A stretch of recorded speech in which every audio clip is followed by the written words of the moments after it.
what are we waiting for, chaps?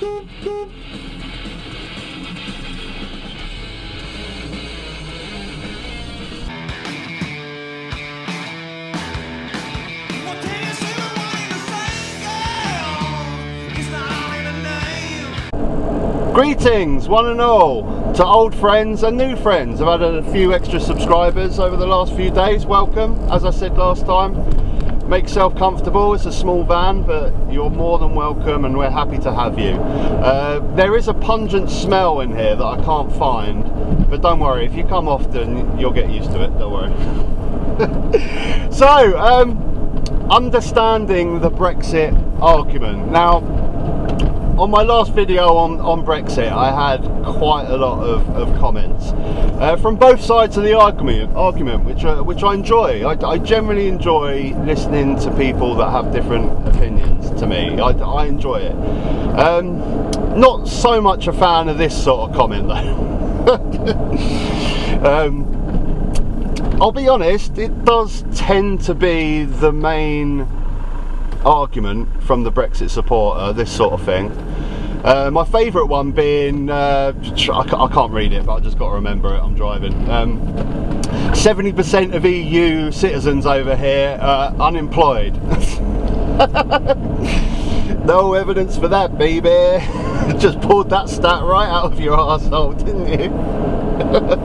Oh, it makes me laugh.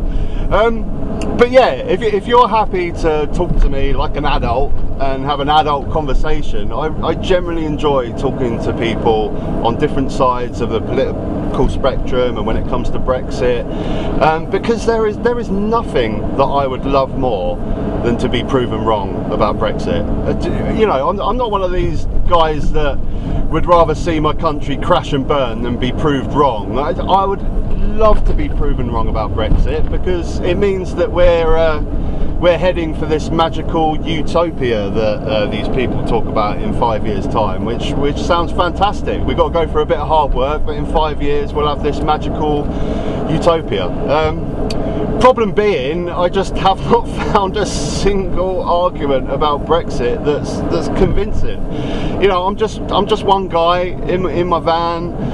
I have the facts put in front of me from each side of the argument, and I make a decision, and that's all I can do. And I just have not found a single convincing argument about Brexit. But I love to keep talking about it in the comment section, as long as you're civil on each side of the argument. It's great. But what I do find with the Brexit argument is it just seems to evolve, doesn't it? Like each video that I do on Brexit and each topic, the argument evolves. Once one is debunked, they move on to the next one. So I mean, if you go right back to the Brexit vote completely, you know, they're all banging on about how it's going to be great for the fishing industry, we're going to have control of our own waters. Well, now we found out that that's rubbish, because we export the majority of our fish to EU that won't buy it now. And you know, then they move on to the next one, which is, you know, we're going to make our own laws in this country, we won't have any control from the EU. Well, you know, we now know that that's rubbish as well. The EU is a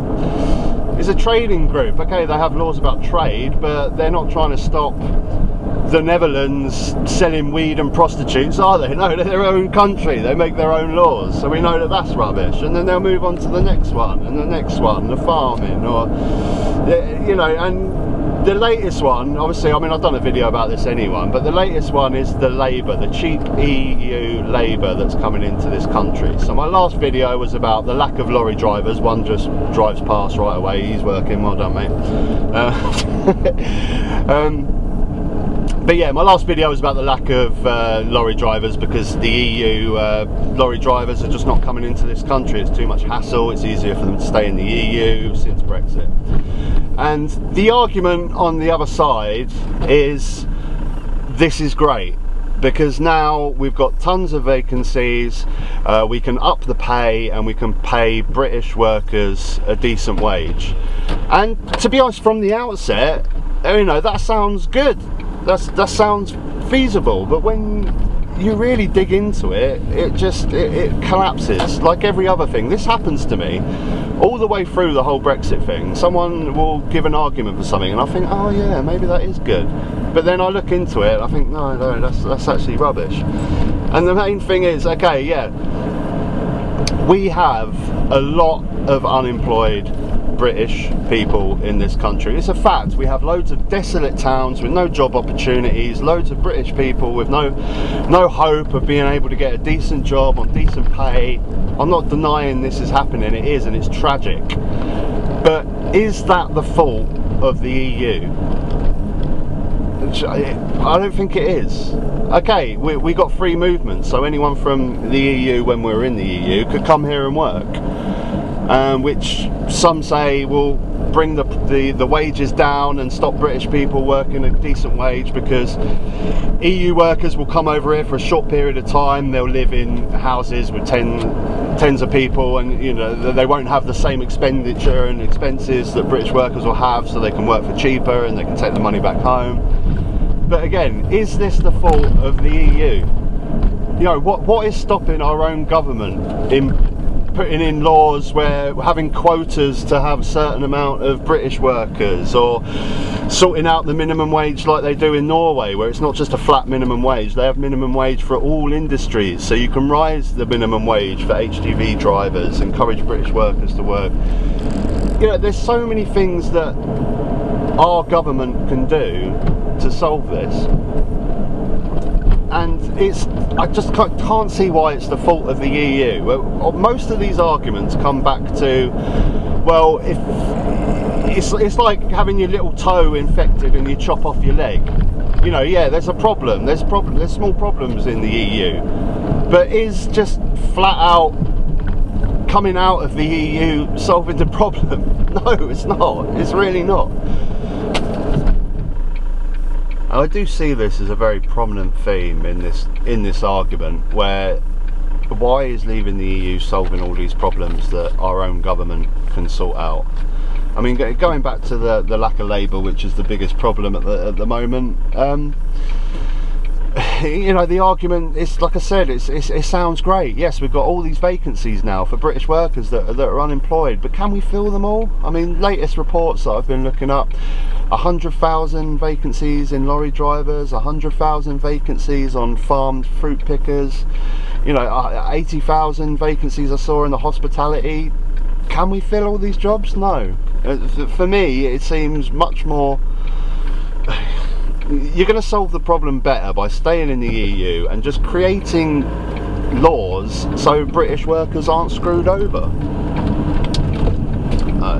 But you know, it just evolves, and if this gets debunked, you know, we'll go on to the next one, and I'm still yet to find a convincing argument. And like I say, there's nothing that I would love more than to be heading for a beautiful Brexit utopia in 5 years' time. You know, it sounds amazing. It sounds like a world where, you know, we live within our means, we eat our own produce, we produce our own goods, we don't export.